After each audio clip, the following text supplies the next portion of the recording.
مساء الفل. بعد ما الاهلي خلص في كريستو من النجم الساحلي وخالد عبد الفتاح باك يمين من سموحه وخلاص كل الاخبار بتقول ان مروان عطيه من الاتحاد السكندري جاي، قبل ما اكمل باقي الموضوع، هو مروان عطيه في اغلب اوقاته بيلعب ديفندر رقم 6، ارقام الباص بتاعته عاليه جدا، الكرات الطويله عاليه جدا، بس الاهلي كان محتاج واحد رقم 8 اكتر من انه يكون رقم 6. يعني مثلا حاجه في التقديم كده لما علوله بيقول لي كريستو مرحبا خوي ومش عارف مرحبا بيك في الاهلي قلعه البطولات. طب ما تشوف لنا بن رمضان كده يا عم علول، اعمل له منشن، هاته في ايدك وانت جاي، لسه عندنا مكان، والله يغنينا عن الكلام ده كله. المهم يا سيدي، باعتبارنا ان احنا خلصنا الثلاث مراكز دول، الاهلي حاليا بيخلص في عمر كمال عبد الواحد من فيوتشر، وكان عايز بوبو بس هم موقفين العمليه. طيب فيوتشر لحد دلوقتي موقف برضه عمر كمال عبد الواحد، ليه؟ هم عايزين محمد محمود مكان عمر كمال، ومحمد محمود عايز يروح فيوتشر، الاهلي عايز يوديه الاتحاد. طب انت يا عم محمد يا محمود، فيوتشر في نص ملعبها شفت فيه مين؟ يعني عندك مهند لاشين وبوبو وكريم ندفيد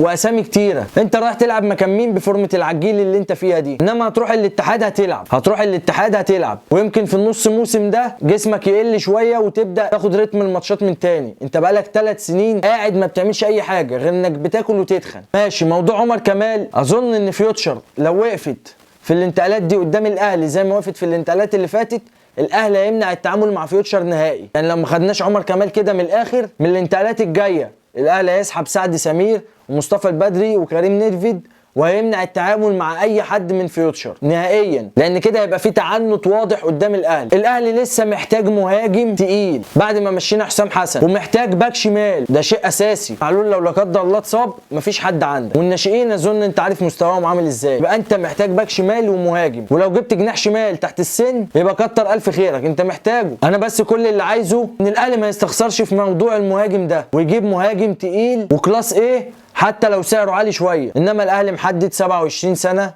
اخر المهاجم عشان يقدر يبيعه بعد كده، سعره ما يتعداش 3 مليون يورو او دولار، ارقامه التهديفيه جباره. طب هو كل الحاجات دي ب 3 مليون ازاي؟ وبرده ما يكونش بياخد راتب اعلى من مليون دولار. طب انت هتحقق الحاجات دي ازاي؟ انت لازم تدفع عشان تجيب حد تقيل. يا عم روح خلص في فينسنت ابو بكر من النصر السعودي، كلام ان اتفسخ عقده، يعني هو دلوقتي فري، روح خلص فيه قبل فنرباتشا التركي. الباك الشمال والله هو شكري زي الزفت بامانه، وانا مش معاك ان انت ترجعه. والله عايز تخلص العمليه بقى خش على فتوح في الزمالك وخلص القصه بتاعته وهاتهولنا. يا اما عايز باك شمال نضيف تروح على افريقيا ولا تروح على تونس ولا على الجزائر وتجيب لنا باك شمال، وما تجيبش جناح دلوقتي، هات باك شمال تحت السن وخلص فيه. وفي اخبار طلعت كتير النهارده ان خلاص كولر مش عايز ايمن اشرف ورامي ربيعه ومحتاج مدافع مكانهم. طبعا دي اخبار تعجبني وتدخل دماغي و100 فل و14، بس كمان خد محمد فخري معاك. محمد فخري ده بيحسسني بان هو محاسب جاي الصبح البنك بتاعه ولا الشركه بتاعته على الساعه 3 4 مخلص وماشي. يا عم ده شكله قد جدي. وشوفوا لنا بقى للمخيف اعاره ولا بيع، وخلصونا من الناس الحلوه دي. احنا لسه عندنا افريقيا وعندنا مدعكه، محتاجين الاداره تفوق عشان احنا بنضيع. سلام.